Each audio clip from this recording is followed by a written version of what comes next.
Bismillahirrahmanirrahim. Alhamdulillah rabbil alamin wassalatu wassalam ala asyrafil anbiya wal mursalin sayyidina maulana Muhammadin wa ala alihi wa sahbihi ajmain. Qala al-musannifu rahimahullah wa nafa'ana bi ulumihi fid dharain. Amin. Yang ketiga, adab-adab tata cara berwudu, mengambil air sembahyang. Apabila engkau selesai daripada istinja, maka janganlah engkau meninggalkan bersiwak.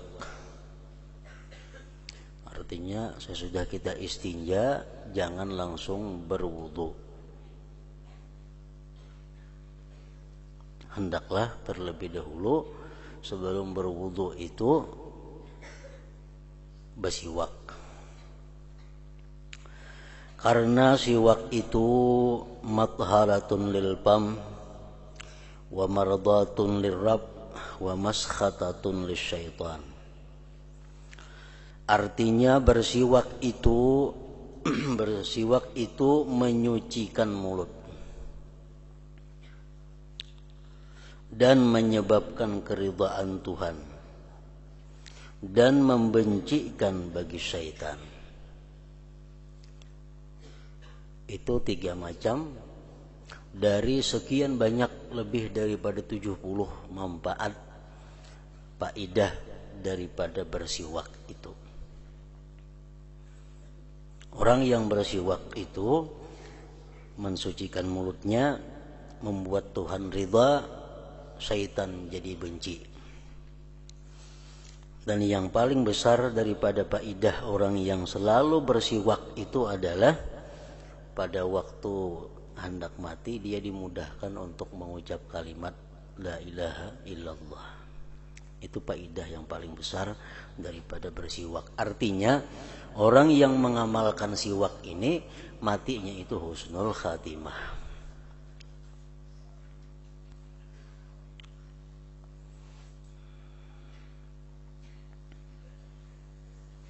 Jadi habis istinja bersiwak.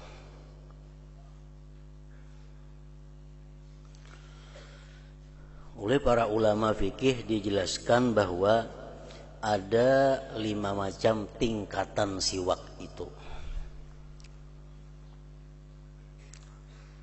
Yang paling afdal, yang paling baik adalah bersiwak itu dengan kayu arak. Bersiwak itu paling afdal, paling baik menggunakan kayu arak. Kayu arak, kayu yang biasa itu bang, rajin nembuan di Makkah tuh. Nah itu ngarannya kayu arak. Itu nomor 1 sudah. Yang nomor 2, siwak itu dibuat daripada jaridun nakal, pelepah kurma. Pelepah kurma diulah jadi siwak. Itu tingkatan nomor 2. Tingkatan yang nomor 3, uduz zaitun, kayu dari pohon zaitun. Ada pohon zaitun diulah siwak. Yang keempat, yang bisa dijadikan siwak itu adalah tiap-tiap kul'udin lahu raihah, tiap-tiap kayu yang ada bau harum. Kayu napakah.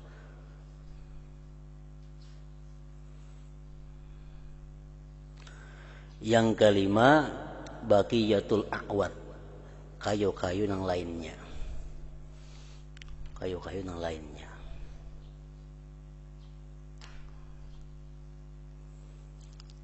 Termasuk di sini adalah tiap-tiap sesuatu yang kasar itu bisa diulah siwak.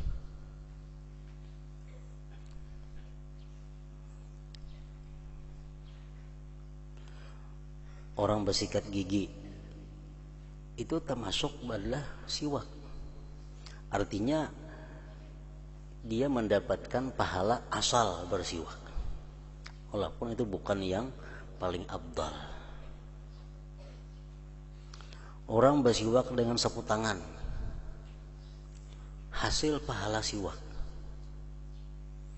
Atau bersiwak lawan ujung bajunya, misalnya bersiwak pun ujung baju, itu hasil pahala siwak. Walaupun itu bukan yang paling afdal. Orang bersiwak lawan jeriji kada boleh, walaupun jerijinya karas kayak kayu, tetap kada boleh bersiwak lawan jeriji, kecuali jeriji kawan. Nah itu boleh. Jeriji kawan boleh berganti siwak. Misalnya tangan seorang karas, tangan kawan karas. Nah kita menyiwakakan kawan, kawan menyiwakakan kita. Nah itu boleh. Kalau tangan kita seorang, kada kawa diulah siwak.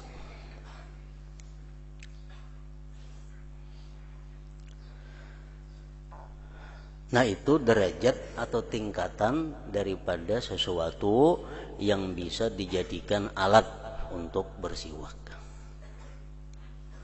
Kemudian lagi hukum bersiwak. Hukum bersiwak itu ada 5. Pertama, bersiwak itu bisa hukumnya wajib.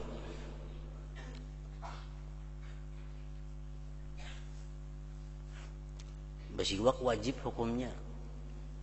Kayak apa bersiwak nang wajib itu? Idza nazarahu, bila dia nazarkan. Bila dia nazarkan.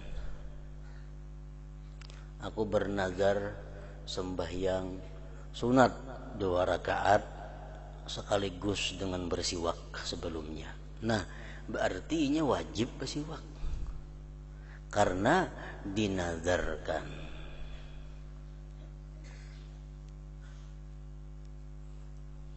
Jadi nazaran itu bukan hanya bisa muallak, nazar itu bisa juga munajjaz langsung.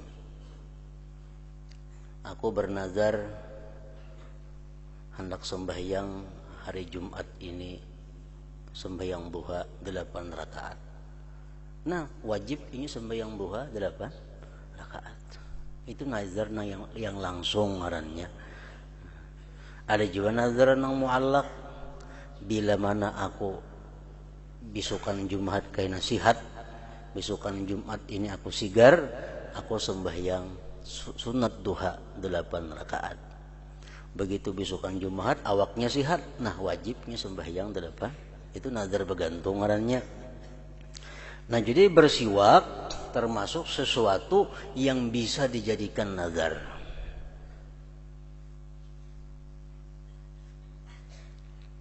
Bersiwak termasuk sesuatu yang bisa dijadikan nazar. Maka bila dinazarkan, berpindah hukum siwak kepada wajib. Yang kedua, hukum siwak itu bisa sunat. Hukum siwak sunat. Ya kayak biasa itu bang, sudah. Kayak kita bersiwak hari-hari nih. Itu sunat. Ada hukum bersiwak itu makruh. Bersiwak tapi makruh. Nah, bersiwak makruh itu sesudah jam 12 siang bagi orang yang puasa. Sesudah jam 12 siang bagi orang yang berpuasa. Sampai kena buka puasa itu makruh bersiwak. Ada juga bersiwak itu hukumnya khilaful aula, kurang baik. Kada wajib, kada sunat, kada makruh, tapi kurang baik. Bersiwak tapi kada baik. Bersiwak kada baik itu apabila kita menginjam siwak orang dengan seizin orangnya. Nyempang siwak lah orang sembahyang lalu. Nah itu kurang baik. Baik dosa bersiwakan itu. Jangan minjam pun orang. Yang kelima, bersiwak itu hukumnya haram. Bersiwak hukumnya haram bila kita bersiwak mengambil siwak kawan tanpa seizin inya. Nah itu siwaknya haram. Jadi ada 5 hukum yang mencakup dalam masalah bersiwak ini. Dan lagi di antara kelebihan siwak, salatun bisiwakin afdalu min sab'ina salatan bila siwakin. Artinya sekali sembahyang dengan bersiwak adalah lebih afdal daripada 70 kali sembahyang dengan tiada bersiwak. Bayangkan. Sarakaat kita bersiwak lebih baik daripada 70 rakaat tapi kada memakai siwak. Kita sembahyang 2 rakaat tapi kita bersiwak sebelumnya. Kawan dihiga sembahyang 70 rakaat tapi nya kada bersiwak, baik kita. Nah, jadi kita memandang itu asa rugi kada bersiwak sembahyang. 70 kali lipat lebih gandaannya daripada kada bersiwak. Salatun bisiwakin afdalu min sab'ina bila siwak. Artinya sekali sembahyang dengan bersiwak adalah lebih afdal daripada 70 kali sembahyang dengan tiada bersiwak.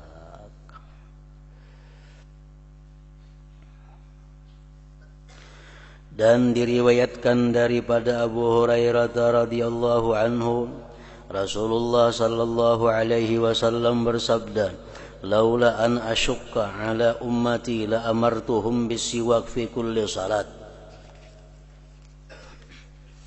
Artinya, jikalau tidak aku menyusahkan ke atas umatku, pasti aku wajibkan mereka bersiwak pada setiap kali sembahyang. Jakanya jar Nabi kada menyusahkan kepada umatku, niscaya aku perintahkan mereka dengan perintah yang wajib untuk bersiwak setiap kali hendak sembahyang. Cuma karena itu dianggap sidin menyusahkan kita, lalu kada sidin wajibkan bersiwak itu.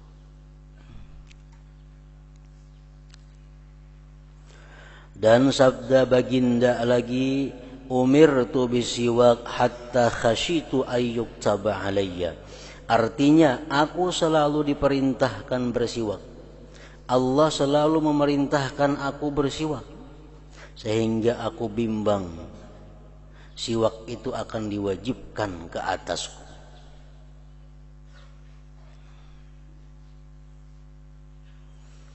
Daripada saking diperintahkannya Nabi oleh Allah bersiwak, lalu seolah-olah Nabi siwak itu wajib aku.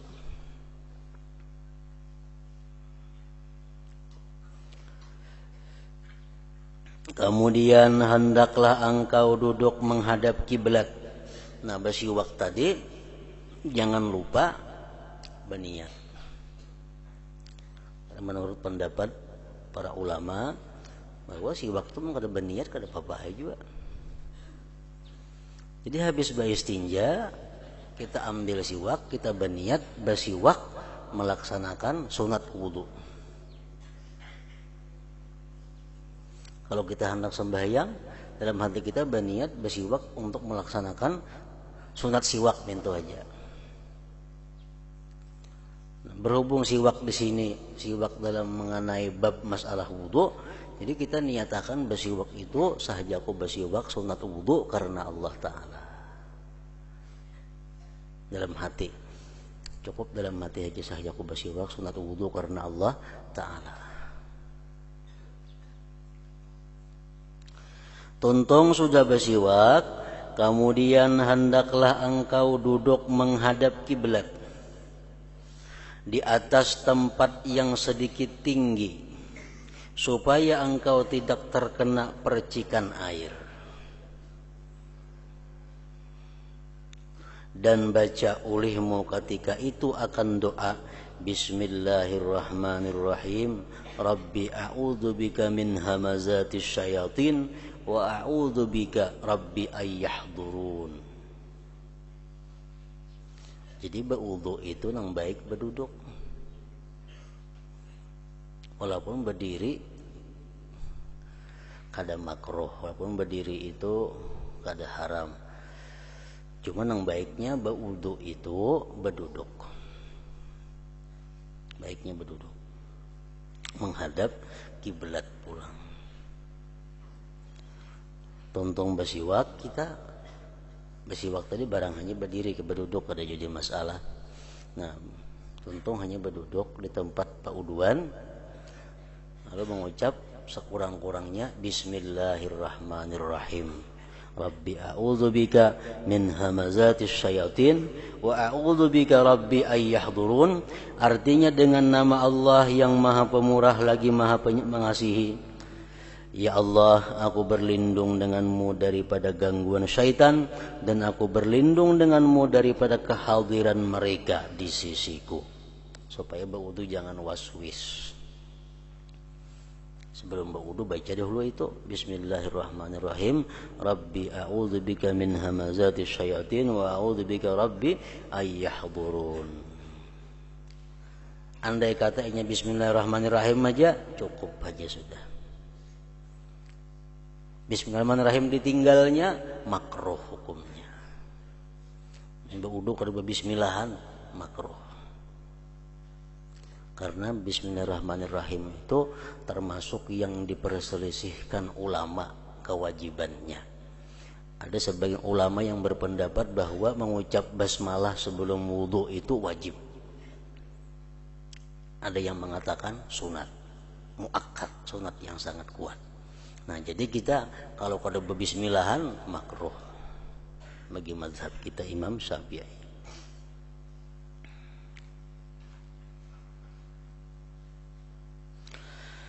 Kemudian basuhlah kedua tanganmu 3 kali sebelum engkau memasukkan ke dalam bejana. Ini amunnya berwudu di wadah. Sebelum memasukkan tangan ke wadah, cibuk dahulu, basuh dahulu tangan. Basuh tangan 3 kali. Membasuhnya intang mana? Mulai ujung jari sampai lilipatan sini. Kor ngarannya. Basuh 3 kali. Dan supaya berpahala berniat membasuh itu.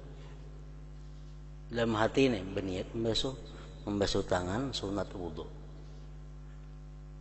Hati berniat itu kada sarana di misalnya sahajaku membasuh tangan sunat wudu, kada usah itu. Waktu membasuh tangan kita sadar bahwa yang kita lakukan ini adalah sunat wudu. Nah iya sudah itu berniat ngarannya. Amun kita rahatan membasuh tangan tapi hati kita kalahin, itu ngarannya kada berniat. Nah di waktu kita membasuh tangan kita sadar bahwa yang kita lakukan ini adalah sunat wudu. Nah itu niat ngarannya sudah. Sama orang sembahyang Allahu Akbar. Waktu Allahu Akbar itu inya sadar bahwa dirinya ini sembahyang fardu zuhur 4 rakaat mengikut imam. Al-lakas Allahu Akbar. Cukup macam itu. Bila membaca ya nang panjang. Aku sembahyang fardu zuhur 4 rakaat menghadap kiblat tunai mengikut imam karena Allah Ta'ala. Lalu Allah panjang jadinya lalu kan. Padahal ada sarana macam itu. Niat itu artinya waktu kita melakukan itu kita menyadari bahwa kita ini sedang ini. Jadi waktu Allahu Akbar sadar kita saat itu kita ini sembahyang zuhur 4 rakaat mengikut imam menghadap kiblat. Nah jadi waktu kita membasuh tangan tadi hendak berwudu tadi, membasuh tangan 3 kali dahulu, kita sadar bahwa yang kita gawe ini adalah sunat wudu. Nah itu sudah niat.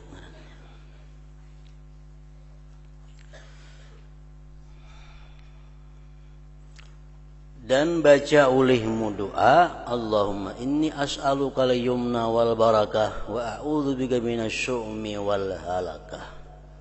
Allahumma inni as'aluka al-yumna wal barakah wa a'udzubika minasyu'mi wal halakah.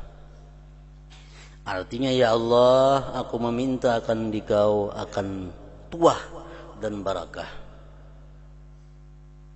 dan aku berlindung denganmu daripada sial dan kebinasaan. Kalau kita berwudu karena membasuh tangan, hukumnya makruh.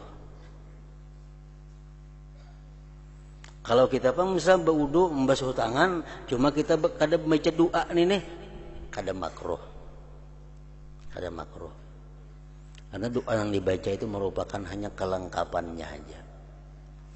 Kita basuh tangan, dalam hati sadar bahwa ini nangku gawe ini sunat wudu, basuh tangan 3 kali, tapi nya kadang baca doa ini kadang makruh.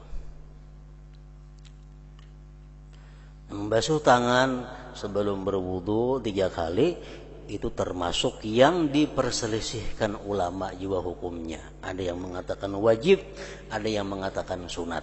Nah, oleh karena itu bagi kita mazhab Syafi'i meninggalkan itu hukumnya makruh jadinya. Maka bila kita memperbuat nang makruh di dalam berwudu, wudu kita itu sudah keluar daripada wudu'ul hasan, wudu yang baik. Bila kita memperbuat makruh di dalam berwudu itu, maka wudu kita sudah keluar daripada wudu yang isbag, wudu yang sempurna artinya. Ada hadis yang mengatakan, artinya ujar Nabi, kalau engkau ada punya sesuatu hajat kepada Allah, berwudulah kamu dengan wudu yang sempurna. Lalu sembahyanglah 2 rakaat, berdoalah kepada Allah, Allah kabulkan hajatmu. Nah, syarat pertama apa? Berwudunya mesti sempurna. Kesempurnaan wudu antara lain meninggalkan yang dimakruhkan. Jadi mau kita berwudu bersiwak kada itu sudah keluar, atau kada bismillahirrahmanirrahim sudah keluar daripada wudu yang baik, atau kita akan membasuh tangan 3 kali sebelum berwudu sudah keluar daripada wudu yang baik. Kemudian hendaklah engkau berniat untuk menghilangkan hadas, atau engkau berniat istibahatus shalah, artinya membuat sesuatu yang mengharuskan sembahyang, dan hendaklah niatmu itu tidak hilang sebelum engkau membasuh mukamu supaya sah wudu'mu.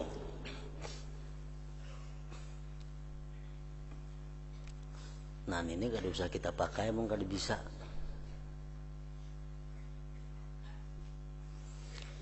Ini ada cara waktu kita membasuh tangan tadi, kita sudah berniat wudu. Waktu kita membasuh tangan yang 3 kali itu, nah, itu sudah berniat, kita niat wudu. Dan niat itu kada boleh hilang sampai kita kena menyapu muha, membasuh muha. Nah, maka ini ngalih kita nih. Nah, ada aja waswis apalagi nih. Ini lebih mudah, tunggu butingan aja. Waktu kita membasuh tangan 3 kali, kita niatakan sunat wudu. Kita hendak baku kumur 3 kali, niatakan sunat wudu. Hendak masukkan banyu ke hidung 3 kali, niatakan sunat wudu. Sudah kena membasuh muha, anyar saja aku berwudu. Itu yang iyanya. Itu lebih mudah.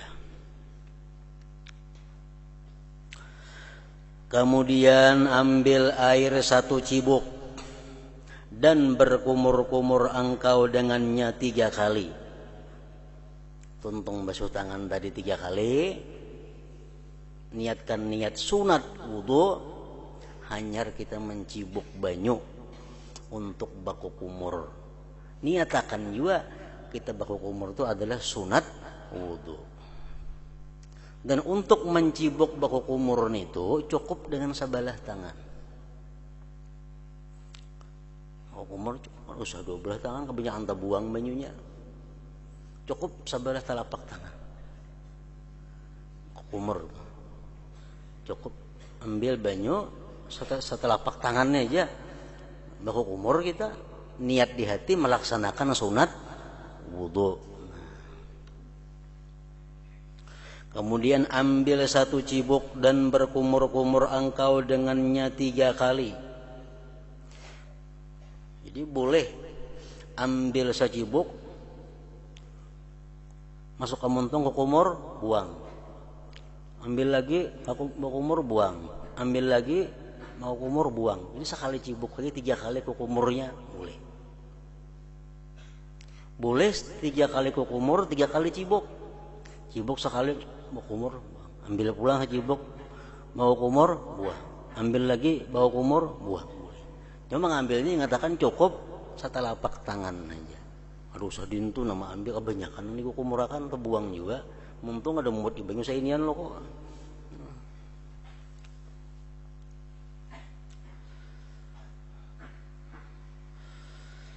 Dan bersungguh-sungguh engkau memutarkan air itu di dalam mulutmu sehingga sampai ke hujung hulqum, bagian atas kerungkung. Kecuali kalau engkau puasa, maka engkau perlahankan berkumur-kumur itu. Nah, kalau kita kada puasa, ayo bahimat baku kumur. Kalau kita perahatan puasa, jangan bahimat. Kita rahatan kada puasa, kita bersungguh-sungguh baku kumur itu bahimat. Kalau puasa, cukup baku kumur nang ringan, baku kumur nang sedikit saja.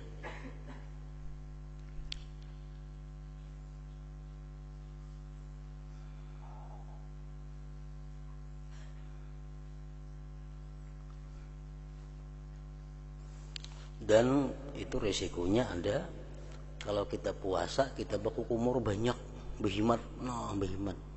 Ada tak masuk banyu kena katanggurukan, batal puasa. Batal.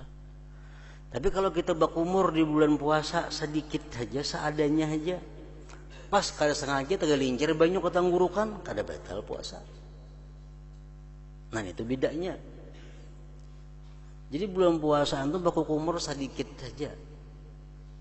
Andai kata sedikit tegalincir tanginum kada apa. Amun banyak baku kumur tanginum, nah itu batal. Dan baca olehmu ketika itu baku kumur doa, Allahumma a'inni ala tilawati kitabik wa kathrati dzikri laka wa tsabbitni bil qawli tsabit fil hayatid dunya wa fil akhirah. Artinya, ya Allah, permudahkan aku untuk membaca kitab-Mu Al-Quran dan untuk memperbanyak berzikir kepadamu, dan kukuhkanlah aku dengan perkataan yang kukuh, la ilaha illallah, di dunia dan di akhirat. Maksudnya jadikanlah hidup dan matiku di dalam keadaan beriman. Itu bacaan baku kumur. Apabila membaca rahatan baku kumur, kawalah membaca. Ada kawalatan mau umur membaca. Nah berarti pembacaan ini boleh sebelum baku kumur atau sesudah baku kumur. Sama kayak membaca doa buka puasa, Allahumma laka sumtun, itu kita baca waktu kita buka puasa. Kan buka puasa kita makan minum, artinya itu kalau membaca Allahumma laka sumtun itu kada kawa. Berarti membaca itu sebelum makan buka puasa atau sesudah berbuka puasa.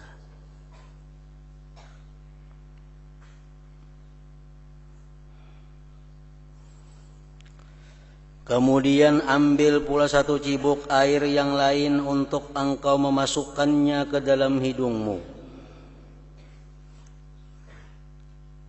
Maka hendaklah engkau beristinsyak, memasukkan air ke hidung 3 kali.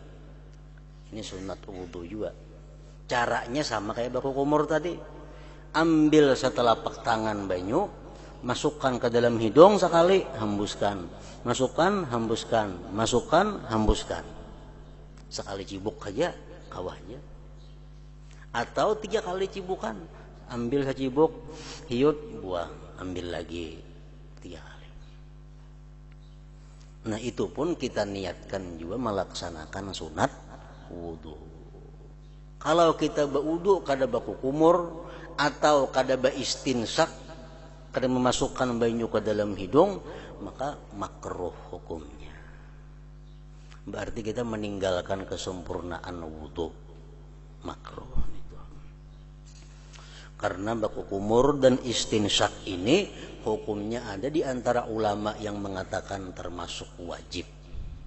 Nah, lalu kita mazhab Syafi'i bila dikhilafkan ulama antara sunat dan wajib itu, maka kita mesti melaksanakannya supaya terhindar daripada perselisihan ulama, terhindar daripada khilaf ulama. Dan baca olehmu akan doa Allahumma arihni raihatal jannah wa anta anni radin. Artinya, ya Allah, ciumkanlah aku akan hidungku ini akan bau wangi surga, sedangkan engkau ridha daripadaku. Dan ketika engkau menghembuskan air daripada hidungmu, hendaklah engkau baca Allahumma inni a'udzubika min rawaihin nar wa su'iddar. Artinya, ya Allah, aku berlindung denganmu daripada bau busuk api neraka dan daripada kejahatan tempat kediamanku. Jadi waktu hendak memasukkan banyu ke dalam hidung, baca dahulu Allahumma arihni raihatal jannah wa anta anni radin. Masukkan banyu ke dalam hidung, tuntung menghembuskan, baca Allahumma inni a'udzubika min rawaihin nar wa su'iddar tadi. Nah, habis sudah sunat-sunat muakkad di sebelum wudu. Bersiwak sudah, mengucap bismillahirrahmanirrahim sudah, baku kumur sudah, memasukkan banyu ke dalam hidung sudah. Tadi berwudu, berduduk. Nah, memberdiri bang, kada makruh. Menghadap kiblat tuh sunat. Mungkin kita kada menghadap kiblat bang, kada makruh. Jadi beda dengan bismillahirrahmanirrahim. Kalau kita kada baca bismillah, makruh. Kalau kita kada baku kumur, makruh. Kalau kita kada masukkan banyu ke dalam hidung, makruh. Tapi kalau perkara duduk atau berdiri, nang abdal duduk, berdiri kada makruh. Nang baiknya menghadap kiblat itu sunat. Munya kada kau menghadap kiblat, kada makruh.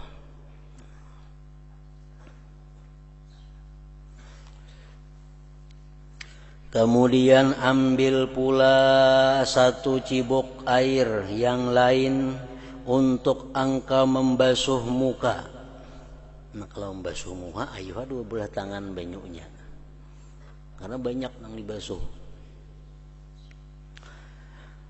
Maka basuhlah mukamu mulai daripada tempat yang mula mendatar daripada dahi. Jadi membasuh muka itu dahi dulu.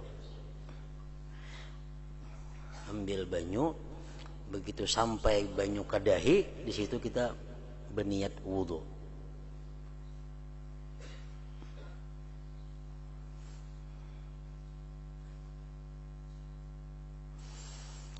Bahagian hadapan sampai ke hujung bagian hadapan daripada dagu, Waktu kita meletakkan banyu nang di telapak tangan dua telapak tangan ini, nah, kita meletakkan tak ke dahi, di situ kita mengandak niat berwudu. Sampai ke dagu sini, permukaan dagu. Ini dari segi bujurnya. Dari segi memanjang artinya nang wajib dibasuh pada waktu membasuh muka itu adalah mulai tempat tumbuh rambut sampai ke dagu.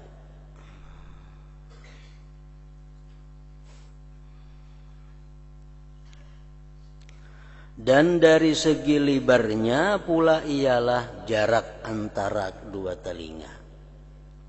Itu bagian itu ngarannya muha. Nangaran muha nang wajib dibasuh itu adalah mulai tempat tumbuh rambut di kepala sampai ujung dagu itu panjangnya. Lebarnya antara dua telinga.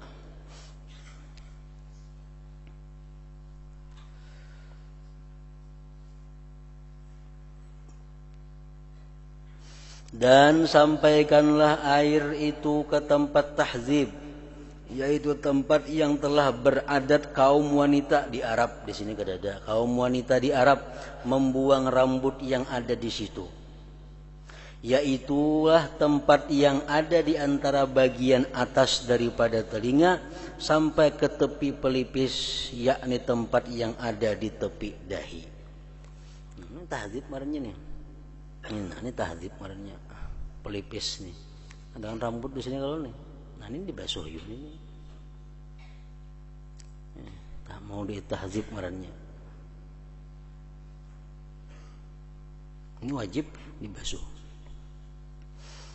Dan sampaikanlah air ketika membasuh muka itu ke tempat tumbuh 4 macam bulu.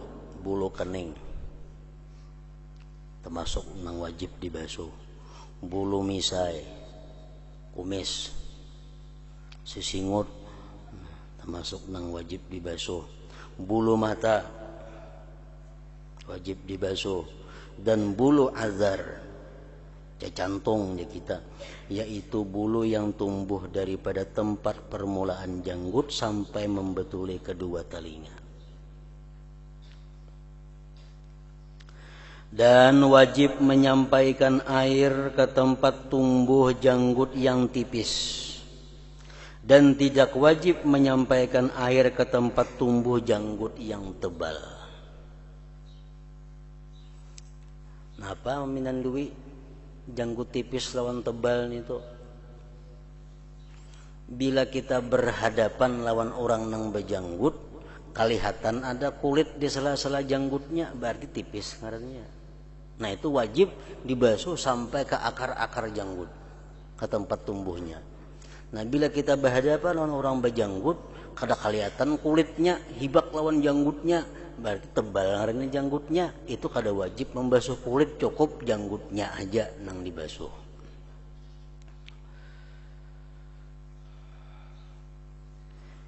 Dan tidak wajib menyampaikan air ke tempat tumbuh janggut yang tebal.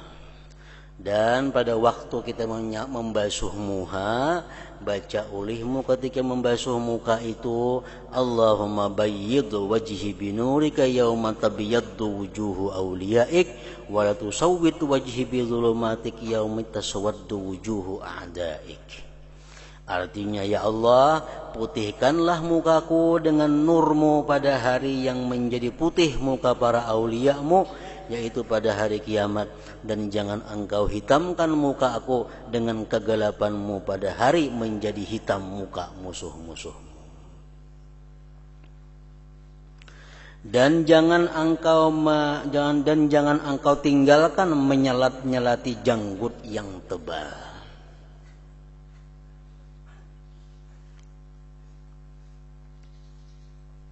Jadi membasuh muha, orang berjanggut kandal, basuh muha, cukup kayak itu janggutnya. Cuma disunatakan menyelat-nyelati kayak ini mulai bawah. Sunnah. Kemudian basuhlah tanganmu yang kanan. Nah jadi membasuh muha tadi, sebagaimana kita berkumur sunat 3 kali, membasuh tangan dari sunat 3 kali, masukkan banyu ke dalam hidung 3 kali, membasuh muka pun 3 kali juga.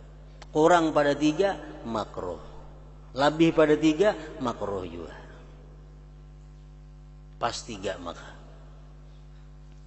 Lain halnya banyunya kada cukup sarabasa kali itu lain kisah. Ini banyunya ada. Kemudian basuhlah tanganmu yang kanan dan ikuti pula dengan membasuh tangan kiri. Membasuh tangan kanan 3 kali. Kurang pada 3, lebih pada 3 makruh. Tuntung kanan hanya tangan kiri. Kurang pada 3, lebih pada 3 membasuh tangan kiri makruh. Berdahulu kiri pada kanan makruh juga.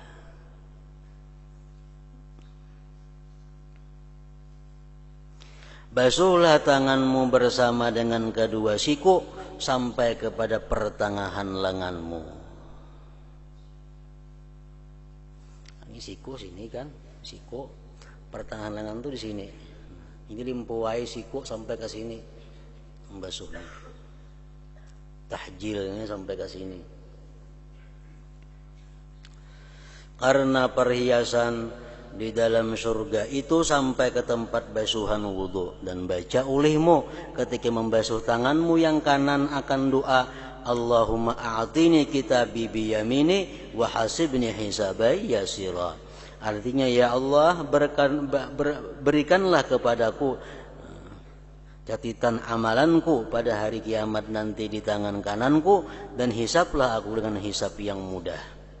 Dan baca ulihmu ketika membasuh tangan kiri akan doa, Allahumma inni a'udzubika an tu'tiyani kitabi bishimali aw min wara'il dhahri. Artinya, ya Allah, aku berlindung denganmu daripada bahwa engkau berikan kepadaku akan catatan amalanku di tangan kiriku, atau engkau berikan kepada aku daripada sebelah belakangku. Ini membasuh tangan yang mana didahulukan.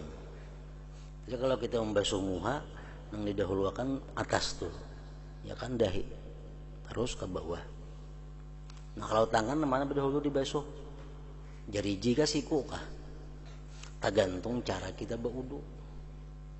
Kalau kita berwudu di kulam, di batang banyu, jariji dahulu akan masuk ke kulam. Nah, kalau kita berwudu dengan cara betuang, bercirat, mencirat misalnya, berwudu kita nang dahulu tutui di mana? Siku dahulu kan, nah ke bawah. Sama di keran nggak itu juga? Keran itu bahasa Arabnya sumbur. Nah jadi kalau kita berwudu di keran itu nang sunat dahulu akan siku dibasuh, hanya bersasar ke sini. Nah itu sunat biasa. Amunnya kadang jam itu kadang makruh. Tapi kalau kita macam itu dapat pahala sunat yang lain pulang. Buka keran, nah kita sampai pada kita membasuh tangan dahulu akan siku, siku terus sampai ke jariji. Jadi bila di keran kita siku dahulu, bila di kulam ganal di batang banyu yang becalap jariji dahulu akan. Itu kelengkapan daripada kesempurnaan membasuh tangan. Nah kemudian sapulah kepalamu dan ratakanlah seluruh bahagian kepalamu dengan sapuan. La hadratin Nabi sallallahu alaihi wasallam. Al-Fatihah.